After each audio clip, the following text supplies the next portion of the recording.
Hello বন্ধুরা, welcome back to my another blog. আমি জানি আমি অনেক দিন আউট অফ স্টেশন ছিলাম, বহুকাল ভিডিও দেওয়া হয়নি, তার জন্য খুব সরি। আর এই যে দেখছো, হঠাৎ করে আমি কোথায় চলে এসেছি নিজের বাড়ি ছেড়ে। এক্সাম শেষ, আর 1 মাসের জন্য এক্সট্রা করে আমি আমার যে প্রাইভেট যাকে পড়াতে যাই তাকে পড়িয়ে দিয়েছি। আর এই একদম সুবর্ণ সুযোগ, এই সুযোগে আমি বেরিয়ে পড়েছি ঘুরতে। আর এই সুযোগটা করে দিয়েছে আমার দিদি। দিদি মিন্স আমার ছোট দিদি, আমার পিসির ছোটো মেয়ে, মানে আমার ছোট দিদি। তো ও যেহেতু থাকে উড়িষ্যাতে, যেহেতু দাদা ট্রান্সফারেবল জব, দাদা হলো সিভিল ইঞ্জিনিয়ার, ওই জন্য তো ওদের গাড়িতে করে আমি একদম সোজা চলে গেছি। কারণ জানি না এবার কবে আমি ওখানে যেতে পারবো, আবার দাদা কোথায় ট্রান্সফার হয়ে যাবে, আদৌ যেতে পারবো কি না অত দূরে। তো ওই জন্য আমি বেরিয়ে পড়েছি। তো দাদা থাকে উড়িষ্যার পাটনাতে, দিদি দাদা দুজনেই থাকে। তো অনেকটা যেহেতু লং ওয়ে, ওই জন্য আরু সোনা ভীষণ হারে বোর হচ্ছিল, ওরও ভাল লাগছিল না, ও ঘ্যান ঘ্যান ঘ্যান ঘ্যান করছিল। ওকে একটুখানি এন্টারটেনমেন্ট করার জন্য আমি ওর ফোনেতে ভিডিও করছিলাম, যাতে অ্যাটলিস্ট ও একটু দিদিকে অসহ্য করা বন্ধ করে।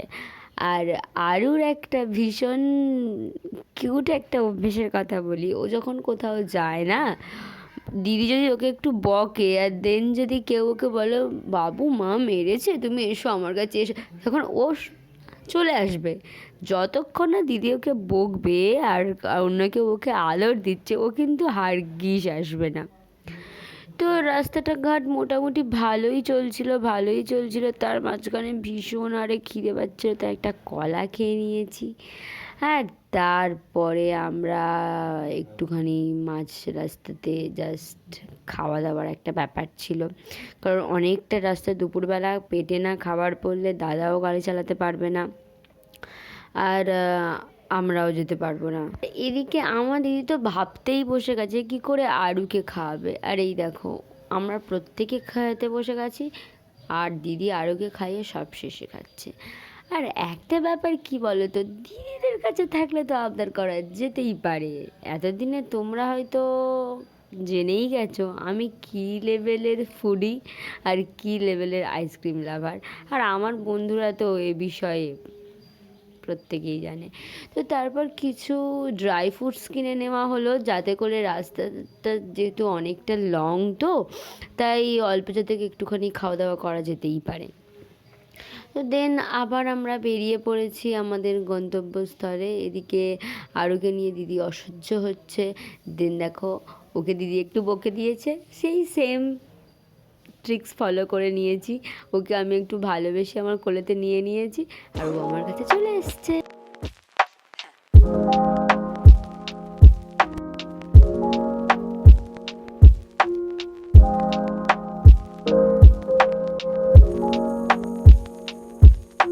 এই দেখো, আমরা ঝাড়খণ্ডের বর্ডার ক্রস করে এবার সোজা উড়িষ্যার বর্ডারে ঢুকে পড়েছি।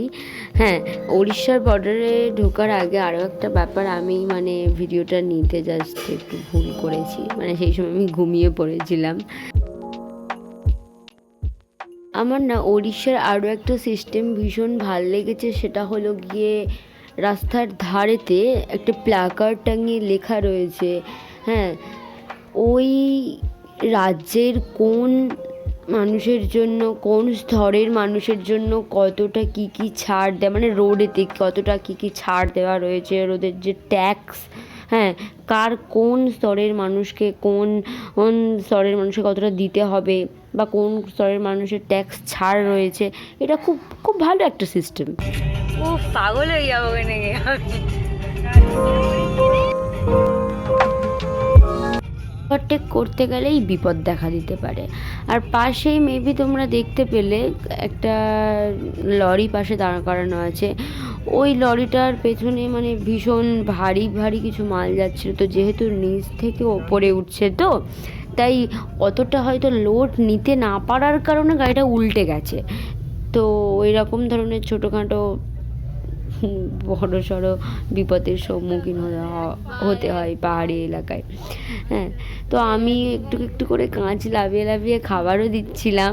আর ছোট্ট ছোট্ট একদম পুচকু পুচকু বাঁদর, আমি দেখেছি বাঁদর, প্রত্যেকেই দেখেছেন বাঁদর, সেটা না, কিন্তু ওইটুকু অত ছোটো বাঁদর আমি কখনো দেখিনি, এই ফার্স্ট টাইম।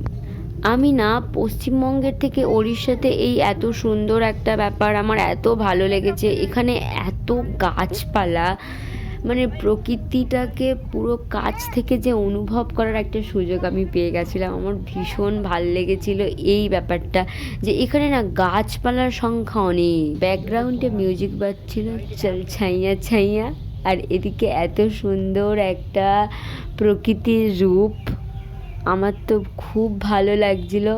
আমি তো তড়িঘড়ি করে ঘুম ভেঙে উঠে দেখছি বাবা আমি যেন স্বর্গে চলে এসেছি।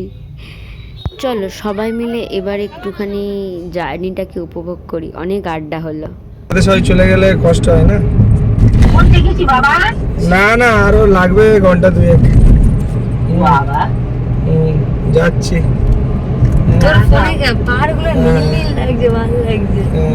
ইতিমধ্যে আমার দিদির শাশুড়ি একটু জাস্ট ফোন করে খোঁজ খবর নিচ্ছিল পৌঁছতে আর কতক্ষণ বাকি।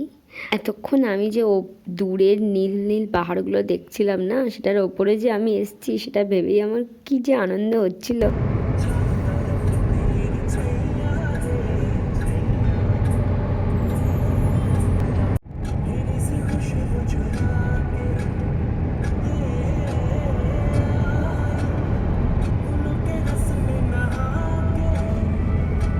এই যে প্লাকার্ডটা দেখছেন না, ওটা অ্যাকচুয়ালি বিনা টোল বা বিনা ট্যাক্সের যে রোডটা শুরু হচ্ছে সেটারই প্লাকার্ড টাঙানো। এতক্ষণ পর্যন্ত যে রোড দিয়ে আসা হচ্ছিল সেখানকার জন্য, মানে সেই রোডটা ইউজ করবার জন্য ট্যাক্স কাটছিল।